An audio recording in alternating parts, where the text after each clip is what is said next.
good morning everyone. Myself Ken Yuva Radharajan. Please subscribe and share my channel and press bell button for getting notifications. The channel நான் economics and civil service videos வந்து போட்டுட்ருக்கேன். So உங்கள் civil service aspirants யாருன்னா இருந்தாங்கன்னா என் சேனலை recommend பண்ணுங்க. நாம் இன்னைக்கு பார்க்க போகிறது இன்டிஃபரன்ஸ் கர்வ் அனாலிசிஸ். இதுக்கு முன்னாடி லா ஆஃப் டிமினிஷிங் மார்ஜினபிலிட்டி, ஈக்வி மார்ஜினபிலிட்டி பார்த்தேன் இல்லைங்களா? இது ரெண்டுமே வந்து பார்த்தீங்கன்னா கார்டினல் யூட்டிலிட்டி, அதாவது யூட்டிலிட்டி வந்து நம்ம அப்சல்யூட்டாக மெஷர் பண்ண முடியும் அப்படின்ற ஒரு கான்செப்ட் வச்சு சொன்ன லா தான் அந்த ரெண்டு லாவும். That is law of diminishing marginal utility, equi marginal utility. இதில் ஆர்டினல் யூட்டிலிட்டின்னு நான் ஒன்று சொல்லியிருந்தேன் இல்லைங்களா? ஆர்டினல் யூட்டிலிட்டி படி என்னன்னா, the utility cannot be absolutely measured but it can be compared. யூட்டிலிட்டியை வந்து நம்ம அப்சல்யூட்டாக குவான்டிஃபை பண்ண முடியாது, பட் என்ன பண்ண முடியும், நம்மளால ஒன்றுத்தையும் இன்னொன்றுத்தையும் கம்பேர் பண்ண முடியும் அப்படின்னு சொல்லிட்டு தான் ஆர்டினல் யூட்டிலிட்டின்னு பார்த்தோம் இல்லைங்களா? இந்த இன்டிஃபரன்ஸ் கர்வ் அனாலிசிஸ் ஃபாலோ பண்ணுறது ஆர்டினல் யூட்டிலிட்டி. ஸோ மற்ற வீடியோ பார்க்காதவங்களுக்கு யூட்டிலிட்டினா என்னன்னு சொல்லிடுறேன். யூட்டிலிட்டினா want satisfying power of the commodity. நமக்கு ஒரு கமாடிட்டி எவ்வளோ சாட்டிஸ்ஃபேக்ஷன் தருதோ அந்த பவரை தான் என்னன்னு சொல்லுவாங்கன்னா யூட்டிலிட்டின்னு சொல்லுவாங்க. பசிக்குது, ஃபுட்டு சாப்பிட்றோம் இல்லையா? அந்த ஃபுட்டுக்கு என்ன இருக்கு, நம்ம தேவையை பூர்த்தி பண்ணக்கூடிய பவர் இருக்கு. ஸோ அதான் யூட்டிலிட்டின்னு சொல்லுவோம். அதை மெஷர் பண்ணுற யூனிட்ஸ் வந்து யூட்டில்ஸு. ஸோ அதை மெஷர் பண்ணுறது லா ஆஃப் டிமினிஷிங் மார்ஜினபிலிட்டிலையும் ஈக்வி மார்ஜினபிலிட்டிலையும் நம்ம பார்த்துருக்கோம். இப்போ பார்க்க போகிறது வந்து பார்த்தீங்கன்னா இன்டிஃபரன்ஸ் கர்வ் அனாலிசிஸ்.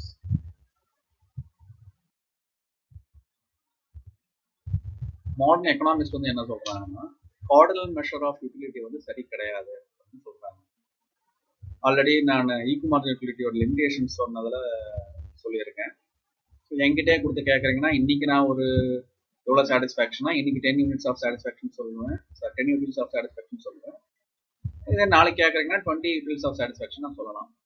ஐ மீன் என்னோட மூடை பொறுத்து மாறும். சரிங்களா? ஸோ யூனிட்டுக்குள்ள கேப் இருக்குன்னு நான் சொல்ல வரல. இன்னைக்கு ஒரு எக்ஸ்பெரிமெண்ட், நாளைக்கு ஒரு எக்ஸ்பெரிமெண்ட் பண்ணுறோம்னா சொல்லுவேன். ஸோ கன்சியூமர்ஸால வந்து கரெக்டாக என்ன பண்ண முடியாதுன்னு சொல்றாங்க, கரெக்டாக குவான்டிஃபை பண்ண முடியாது. பட் அவங்களால என்ன பண்ண முடியும், they can rank various combination of goods and services. அவங்களால ரேங்க் பண்ண முடியும். எனக்கு இதை விட இது பிடிக்கும், இதை விட இது பிடிக்கும். இப்போ 2 பொருள் வாங்க போறீங்க, மேங்கோ அண்ட் குவா. இதில் நான் கொடுத்துருக்கிற எக்ஸாம்பிள், குவானா கொய்யா பழம். சரிங்களா? இந்த 2 எக்ஸாம்பிளுக்கு இங்கே கொடுத்துருக்கேன். ஒரு கன்சூமரால எனக்கு எது ஃபர்ஸ்ட் பிடிக்கும், எது செகண்ட் பிடிக்கும்னு சொல்ல முடியும். இல்லை இது ரெண்டுத்துமே combinations, 10 kg of mango, 5 kg of guava, 5 kg of குவா, 10 kg ஆஃப் மேங்கோ, இல்லை 1 kg of mango, 9 kg of guava. இந்த மாதிரி கொடுக்கும்போது இதில் எது எனக்கு ஃபர்ஸ்ட் பிடிக்கும், எது செகண்ட் பிடிக்கும்னு சொல்லிட்டு கன்சூமரால ரேங்க் பண்ண முடியும். பட் என்ன பண்ண முடியாதுன்றாங்க, இண்டிவிஜுவலாக இதுலேருந்து கிடைக்கிற சாட்டிஸ்ஃபேக்ஷன் 10 யூனிட்ஸு, அதுலேருந்து கிடைக்கிற சாட்டிஸ்ஃபேக்ஷன் வந்து 5 யூனிட்ஸ்ன்ட்டு அப்சல்யூட்டாக மெஷர் பண்ண முடியாதுன்னு சொல்கிறாங்க. ஸோ அதுக்காக அவங்க புட் ஃபோர்த் பண்ணுற கான்செப்ட் தான் என்ன வந்து பார்த்தீங்கன்னா இன்டிஃபரன்ஸ் கர்வ் அனாலிசிஸ். ஸோ இதை வச்சு கன்சூமர் என்ன சொல்லலாம்னா, இப்போ இருக்கிற கண்டிஷனில் இட் ப்ரிஃபர்ஸ் மேங்கோ ஓவர் குவா. கொய்யா பழத்தோட மேங்கோ பிடிக்கும், இல்லைனா மேங்கோவோட கொய்யா பழம் பிடிக்கும், அப்படி இல்லைனா ரெண்டுமே ஈக்குவலாக பிடிக்கும். சரிங்களா? ஸோ இந்த 3 இண்டிகேஷன் வச்சு அவர் என்ன பண்ணலாம், he can rank his combinations. Okay, இது என்னன்றது இப்போ பார்ப்போம். First indifference curve. இன்டிஃபரன்ஸ் கர்வ்னு என்ன வந்து பார்த்தீங்கன்னா, it is a locus of all possible combinations of two commodities which give the consumer same level of satisfaction or utility. So this curve is also called iso utility curve. So நேம்ல இருக்க மாதிரி indifference கர்வ்ன்றது வந்து பார்த்தீங்கன்னா it is a curve. இந்த curve எதை காமிக்குதுன்னா, locus of all possible combination of 2 commodities which give same level of satisfaction. இப்போ மேங்கோ அண்ட் குவா சொன்னேன் இல்லைங்களா, இதில் இருக்கிற several combinations which gives the consumer same level of satisfaction. Already சொன்ன மாதிரி 10 kg of mango, 5 kg of guava, 1 kg of mango, 9 kg of குவா. இது எல்லாமே என்ன பண்ணுதுன்னா consumers, it gives consumer same level of satisfaction, same level of திருப்தி வந்து ஒரு தருது. ஸோ அது எல்லாத்தையும் நம்ம ஒரு கிராஃப்ல பிளாட் பண்ணுறது தான் வந்து என்னன்னு பார்த்தீங்கன்னா இன்டிஃபரன்ஸ் கர்வ். சரிங்களா? அப்புறம் அதை வந்து அவர் ரேங்க் பண்ணுவார், அது ரெண்டாவது விஷயம். எனக்கு இந்த காம்பினேஷன் தான் ஃபர்ஸ்ட், இந்த காம்பினேஷன் தான் செகண்ட்னு சொல்லி ரேங்க் பண்ணுவார்.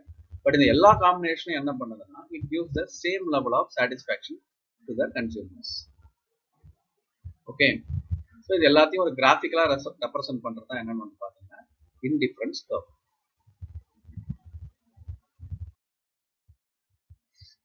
இப்போ இங்கே நான் கொஞ்சம் காம்பினேஷன்ஸ் கொடுத்துருக்கேன், அதுக்குரிய இன்டிஃபரன்ஸ் கர்வும் கொடுத்துருக்கேன்.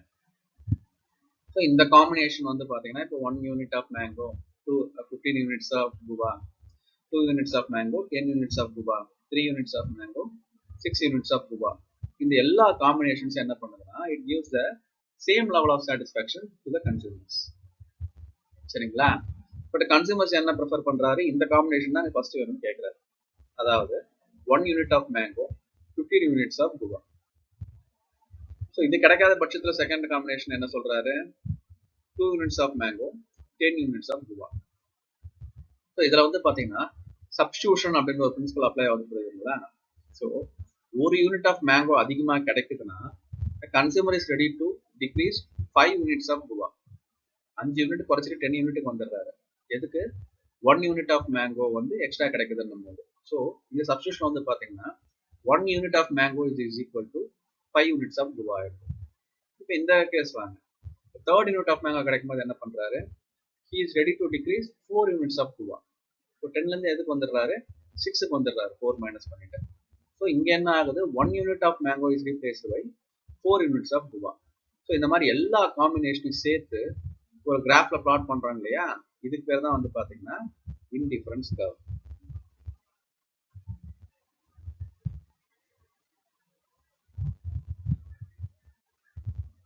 So X axis, Y axis. So X ஆக்சிஸ்ல வந்து மேங்கோ எடுத்துக்கிறோம், ஒய் ஆக்சிஸ்ல வந்து குவா எடுத்துக்கிறோம். ஜஸ்ட் இந்த காம்பினேஷன் பிளாட் பண்ணுறோம். So 1 unit of mango, 15 units of guava.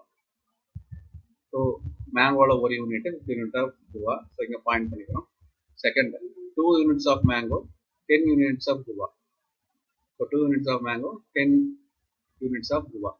இங்கே பிளாட் பண்ணிக்கிறோம். ஸோ இந்த மாதிரி எல்லாத்தையும் பிளாட் பண்ணிட்டு ஒரு கர்வ் ட்ரா பண்றாங்களா, இந்த கர்வ் பேர் தான் வந்து பார்த்தீங்கன்னா இன்டிஃபரன்ஸ் கர்வ். சரிங்களா? This curve gives the same level of satisfaction to the consumers with various combination of two commodities, that is mango and guava. ஓகேங்களா? Next indifference curve map. அதாவது மோர் தென் one indifference curve. முன்ன பார்த்ததுல ஒரே ஒரு curve தான் இருந்துச்சு இல்லையா, இப்போ இதில் வந்து பார்த்தீங்கன்னா மோர் தென் ஒன் இன்டிஃபரன்ஸ் கர்வ் வந்து இருக்கு. So more then one indifference curve plotted in a single graph sheet is called வந்து பார்த்தீங்கன்னா இன்டிஃபரன்ஸ் கர்வ் மேப். நெக்ஸ்ட் வந்து assumptions of indifference curve analysis. அது law of diminishing marginality இருக்கட்டும், equal marginality இருக்கட்டும், எல்லாத்துக்குமே assumptions பார்த்தோம் இல்லைங்களா. அந்த assumptionsலாம் கரெக்டாக இருந்தால் மட்டும்தான் அந்த லா வந்து அப்ளிகபிள். அதே மாதிரி இன்டிஃபரன்ஸ் கர்வ் அனாலிசிஸ்க்கும் assumptions இருக்கு. இந்த assumptions கரெக்டாக இருந்தால் தான் இந்த இன்டிஃபரன்ஸ் கர்வ் அப்படின்ற கான்செப்டை யூஸ் பண்ண முடியும். First, there should be two commodities.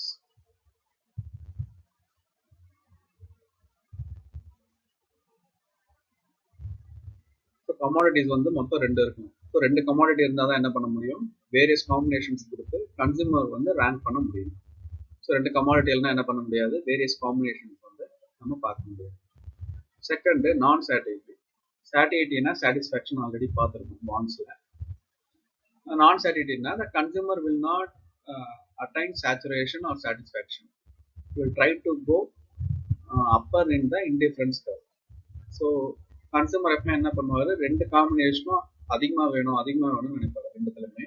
So அப்போ வந்து என்ன ஆகுதுன்னு அர்த்தம், இன்டிஃபரன்ஸ் கர்வ் வந்து மேலே போயிட்டே இருக்கு அப்படின்ட்டு அர்த்தம். இன்டிஃபரன்ஸ் கர்வ் மேப்ல பார்த்தோம் இல்லைங்களா, கீழே ஒரு இன்டிஃபரன்ஸ் கர்வ் இருக்கு, அதுக்கு மேலே ஒன்று, அதுக்கு மேலே ஒன்று, மேலே நம்ம பார்த்தோம் இல்லைங்களா. ஸோ அந்த மாதிரி கன்சூமர் என்ன பண்ண ட்ரை பண்ணுவாரு, இன்டிஃபரன்ஸ் கர்வ்ல மேலே போகணும் அப்படின்னு சொல்லி ட்ரை பண்ணுவாரு. சரிங்களா? அடுத்து, it is a ordinal utility. Ordinal utility அப்படின்னா என்ன, நம்ம ஆல்ரெடி பார்த்தோம் இல்லைங்களா. The utility can be compared but not measured. Absolute terms measure பண்ண முடியாது, பட் என்ன பண்ண முடியும்னு பார்த்தோம், கம்பேர் மட்டும் தான் பண்ண முடியும் அப்படின்னு பார்த்தோம் இல்லைங்களா. ஸோ அதை ஃபாலோ பண்ணுறது தான் indifference curve analysis. அடுத்து diminishing rate of marginal substitution. So indifference curve வந்து பார்த்தீங்கன்னா இந்த மாதிரி வருது. ஸோ என்ன ஆகுது, மேலே இருந்து கீழே இறங்கிட்டே வருது. அப்போ என்ன ஆகுது, சப்ஸ்டியூஷன் வந்து குறைஞ்சிக்கிட்டே வருது. ஸோ ஒரு கமாடிட்டிக்காக இன்னொரு கமாடிட்டி சப்ஸ்டியூட் ஆகுது நம்ம பார்த்தோம் இல்லைங்களா. மேங்கோ குவா பார்த்தோம், 1 unit of mango replaces 6 units of குவான்னு பார்த்தோம். ஸோ என்ன ஆகிட்டே வருது, அது ஒரு யூனிட்டுக்கு அடுத்து ஒரு யூனிட் என்ன ஆகுது, குறைஞ்சிட்டே வருது. So marginal rate of substitution diminishes with every additional combination. So அதுதான் வந்து பார்த்தீங்கன்னா diminishing marginal rate of substitution. அடுத்து கடைசியாக வந்து பார்த்தீங்கன்னா ரேஷனல் கன்சியூமர். ரேஷனாலிட்டி அப்படின்னா என்ன நம்ம ஆல்ரெடி பார்த்துருக்கோம். ரேஷனல் கன்சியூமர் வந்து பார்த்தீங்கன்னா ஆல்ரெடி நம்ம ரேஷனல் அசம்ப்ஷன்ஸில் பார்த்த மாதிரி அனலைஸ் இன்ஃபர்மேஷன் அப்ஜெக்டிவ்லி காஸ்ட்லெஸ்லி, அவங்க எப்பவுமே they try to receive maximum satisfaction, the minimum cost, அது எல்லாமே பார்த்துருக்கோம் இல்லைங்களா. ஸோ ரேஷனல் கன்சியூமரும் வந்து பார்த்தீங்கன்னா ஒரு அசம்ப்ஷன். ரேஷனல் கன்சியூமருக்கு தான் this law is applicable. Next properties of indifference curve. So indifference கர்வோட ப்ராப்பர்ட்டிஸ் வந்து பார்ப்போம். First, indifference curves are always convex to the origin. So இது இன்டிஃபரன்ஸ் கர்வ் ஆரிஜின்லேருந்து பார்க்கும்போது இந்த இன்டிஃபரன்ஸ் கர்வ் எப்படி தெரியுது, கான்வெக்ஸ். இன்டிஃபரன்ஸ் கர்வ் எப்பவுமே ஆரிஜினுக்கு கான்வெக்ஸாக தான் இருக்கும். Second, indifference curve slopes downwards. இதில் பார்த்தோம்னா என்ன ஆகுது, இன்டிஃபரன்ஸ் கர்வ் கீழ் நோக்கி தான் வந்துட்டு இருக்கு. ஸோ அதுலேருந்து என்ன தெரியுது, the indifference curve is sloping downwards. இது எதனால் நடக்குது, substitution effectனால நடக்குது. Marginal rate of substitution. ஒரு good is replaced by another good or another commodity. Mango is replaced by guava. So அதனால என்ன ஆகுது, the curve is sloping downwards. அதே மாதிரி higher indifference curve represents higher level of satisfaction. இந்த மேல இருக்கிற indifference curve வந்து பார்த்தீங்கன்னா it represents higher level of satisfaction. whereas இங்க கீழே இருக்கிற indifference curve வந்து பார்த்தீங்கன்னா it represents lower level of satisfaction. இப்போ நீங்களே பாருங்களேன், இந்த indifference curve 4 இருக்கு இல்லையா, இந்த பாயிண்ட் எடுத்துட்டோம்னா ஒய்யோட குவான்டிட்டியும் சரி எக்ஸோட குவான்டிட்டியும் சரி அவருக்கு அதிகமாக தான் கிடைக்குது. இந்த இன்டிஃபரன்ஸ் கர்வ் 1 எடுத்து பாருங்க, இந்த பாயிண்ட் எடுத்துக்கிட்டீங்கன்னா என்ன ஆகுது, ஒய்ல கிடைக்கிற குவான்டிட்டிஸும் எக்ஸ்ல கிடைக்கிற குவான்டிட்டிஸும் எப்படி இருக்கு, கம்மியாக தான் இருக்கு. ஸோ இன்டிஃபரன்ஸ் கர்வ் வந்து பார்த்தீங்கன்னா மேலே இருக்கிறது represents higher level of satisfaction, lower indifference curve represents lower level of satisfaction. அதே மாதிரி இதுல final point, indifference curve can never intersect each other. indifference curveல more than one indifference curve நம்ம plot பண்றோம். அப்படி plot பண்ணாலும் என்ன ஆகல, ஒரு indifference curveவும் இன்னொரு indifference curve என்ன ஆகல, it won't intersect. So indifference curve can never intersect each other. So இதெல்லாம் தான் என்னன்னு பார்த்தீங்கன்னா properties of indifference curve. Next பார்த்தோம்னா பட்ஜெட் லைன். பட்ஜெட் லைன் என்னன்னு பார்த்தோம்னா, the line shows all those combinations of two goods which the consumer can buy by spending his given money income on the two goods at their given prices. Indifference கர்வ்ன்றது அவரோட பில்லிங்க என்னென்ன combination வேணும்னு அவர் சொல்றாரு இல்லையா, so அந்த combination சொல்றது indifference curve. But அவர் கையில இருக்கிற காசுக்கு எல்லா காம்பினேஷனும் வாங்க முடியுமா அப்படின்னு பார்த்தீங்கன்னா முடியாது. இப்போ மேங்கோ வந்து பார்த்தோம்னா 1 kg மேங்கோ இத்தனை கேஜி குவான்னு பார்த்தோம். பட் அந்த காம்பினேஷன் வாங்குற அளவுக்கு அவர் கையில் காசு எல்லாமே இருக்கலாம். ஸோ ப்ரைஸ் லைன் அப்படின்றது என்னத்தை காமிக்குதுன்னா, அவர் கையில் இருக்கிற காசுக்கு என்னென்ன காம்பினேஷனும் கூட்ஸ் வாங்க முடியும் அப்படின்னு சொல்றது தான் வந்து பார்த்தீங்கன்னா ப்ரைஸ் லைன். நல்லா புரிஞ்சுக்கோங்க, இன்டிஃபரன்ஸ் கர்வ்ன்றது என்னென்ன காம்பினேஷன்ல வேணும் அப்படின்ட்டு ஒரு கன்சூமர் ஆசைப்படுறாரு. That does not affect his satisfaction. அவர் சாட்டிஸ்ஃபேக்ஷன் அஃபெக்ட் பண்ணாம என்னென்ன காம்பினேஷன்ல கூட்ஸ் வேணும் தனக்கு வேணும் அப்படின்னு நினைக்கிறாரோ அதை வந்து நம்ம இன்டிஃபரன்ஸ் கர்வ்னு நம்ம சொல்லுவோம். பட் அந்த எல்லா காம்பினேஷன்ஸையும் ஒரு கன்சியூமரால வாங்க முடியாது, ஏன்னா அவர் கையில இருக்கிற மணி கம்மியா இருக்கலாம். ஸோ பட்ஜெட் லைன்ன்றது என்னத்தை மீன் பண்ணுதுன்னா, அவர் கையில இருக்கிற காசுக்கு என்னென்ன காம்பினேஷன் ஆஃப் கூட்ஸ் வாங்கலாம் அப்படின்றத காமிக்கிறது தான் வந்து பாத்தீங்கன்னா பிரைஸ் லைன். சரிங்களா, இது நம்ம கால்குலேஷன்ல பார்க்கும்போது இன்னும் கிளியரா இருக்கும்.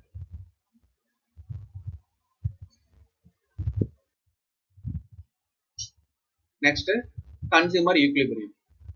ஸோ கன்சியூமர் ஈக்விலிபிரியம் ஆல்ரெடி நம்ம ஈக்வி மார்ஜினல் பார்த்துருக்கோம், டிமினிஷிங் மார்ஜினல் பார்த்துருக்கோம் இல்லைங்களா. கன்சியூமர் ஈக்விலிபிரியம்ன்றது அந்த பாயிண்ட்ல தான் கன்சியூமர் கெட்ஸ் மேக்ஸிமம் சாட்டிஸ்ஃபேக்ஷன்.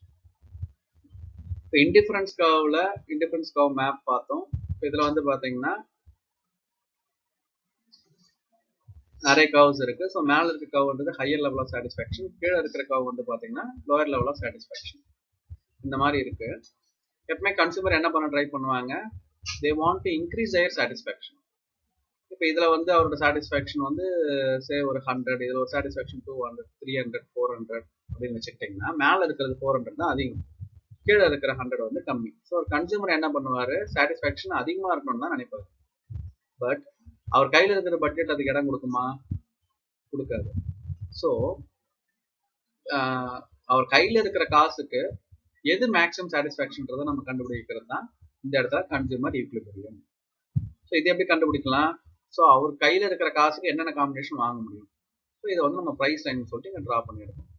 சரிங்களா, இந்த காம்பினேஷனில் தான் அவர் கையில் இருக்கிற காசில் அவரால் வாங்க முடியும். பட் அவர் எதிர்பார்க்குற சாட்டிஸ்ஃபேக்ஷன் வந்து பார்த்தீங்கன்னா இந்த சாட்டிஸ்ஃபேக்ஷனுக்கு இந்த கர்வு, இந்த லெவல் ஆஃப் சாட்டிஸ்ஃபேக்ஷனுக்கு இந்த curve, third level of satisfaction இந்த curve, fourth level of satisfaction இந்த கர்வு. ஸோ மேலே போக போக போக சாட்டிஸ்ஃபேக்ஷன் லெவல் இன்க்ரீஸ் ஆகுது. சரிங்களா, அப்போ இந்த ப்ரைஸ் லைனு எந்த இன்டிஃபரன்ஸ் மேலே இருக்கிற இன்டிஃபரன்ஸ் கூட கர்வ் கூட டச் ஆகுதோ அந்த பாயிண்ட் தான் நம்ம என்னன்னு சொல்லலாம், கன்சூமர் ஈக்விலிபிரியம் அப்படின்னு சொல்லலாம். இந்த கேஸில் வந்து பார்த்தீங்கன்னா இன்டிஃபரன்ஸ் கர்வ் 2ஓட வந்து பார்த்தீங்கன்னா இது வந்து டச் ஆகுது. ஸோ கன்சூமர் அட்டைன்ஸ் ஈக்விலிபிரியம் எந்த பாயிண்ட்ல வந்து பார்த்தீங்கன்னா it is a point of tangency between indifference curve and price line of the consumer. So இந்த இடத்துல 200 சாட்டிஸ்ஃபேக்ஷன் வச்சுங்களேன், இங்கே 100. ஸோ இது வந்து நமக்கு தேவையில்லை, ஏன்னா எங்களுக்கு சாட்டிஸ்ஃபேக்ஷன் வந்து கம்மி. ஸோ இந்த இடத்துல வந்து அப்போ எப்படி இருக்கு, சாட்டிஸ்ஃபேக்ஷன் அதிகம், தட் இஸ் 200. இந்த கர்வ் ஃபுல்லாகவே எந்த காம்பினேஷன் கொடுத்தாலும் கன்சூமரோட சாட்டிஸ்ஃபேக்ஷன் செகண்ட் லெவல், அதாவது 200 சாட்டிஸ்ஃபேக்ஷன் வச்சுங்க.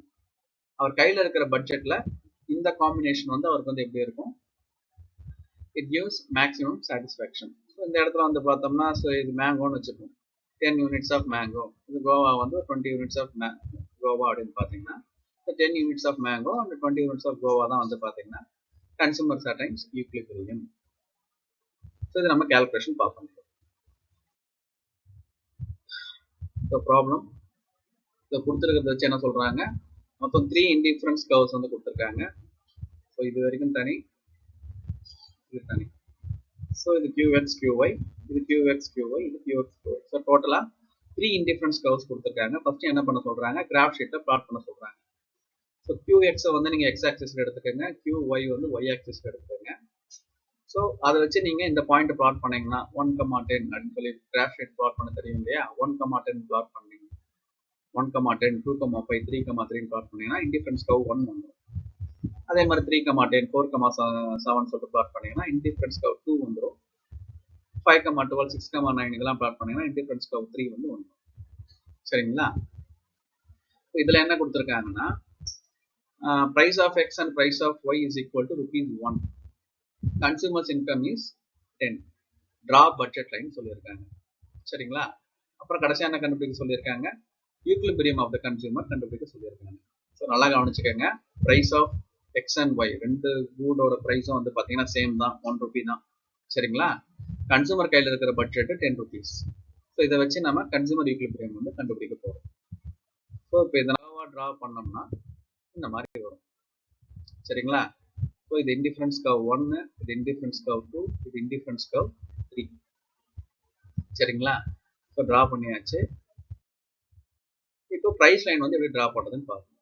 ஸோ ரெண்டுத்தோட ப்ரைஸும் வந்து என்னன்னு பார்த்தோம், ₹1. ரெண்டுத்தோட ப்ரைஸும் ₹1. கன்சூமர் கையில் இருக்கிற பட்ஜெட் வந்து பார்த்தீங்கன்னா ₹10. ஸோ இப்போ வந்து பார்த்தீங்கன்னா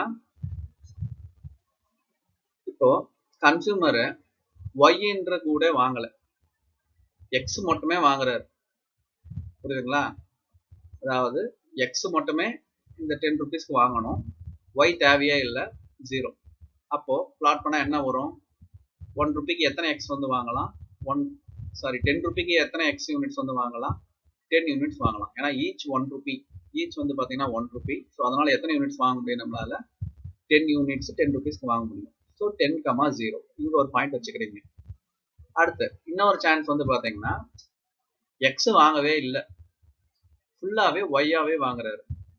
சரிங்களா, அப்போ அவர் கையில் இருக்கிற பட்ஜெட் ₹10, எத்தனை யூனிட்ஸ் ஆஃப் ஒய் வாங்க முடியும், ஸோ ஒய்யோட ப்ரைஸும் 1 ரூபி தான். ஸோ அப்போ ஒய்யும் எவ்வளோ வாங்கலாம், 10 யூனிட்ஸ் வாங்கலாம். ஸோ அப்போ 0,10. இந்த ரெண்டு இடத்துலையும் பாயிண்ட் வச்சுக்கிட்டு இங்கேருந்து ஒரு ஸ்ட்ரைட் லைன், இந்த ரெண்டு பாயிண்ட்டுக்கும் ஒரு ஸ்ட்ரைட் லைன் நீங்கள் ட்ரா பண்ணீங்கன்னா இந்த லைன் பேர் தான் என்னன்னு வந்து பார்த்தீங்கன்னா ப்ரைஸ் லைன். சரிங்களா?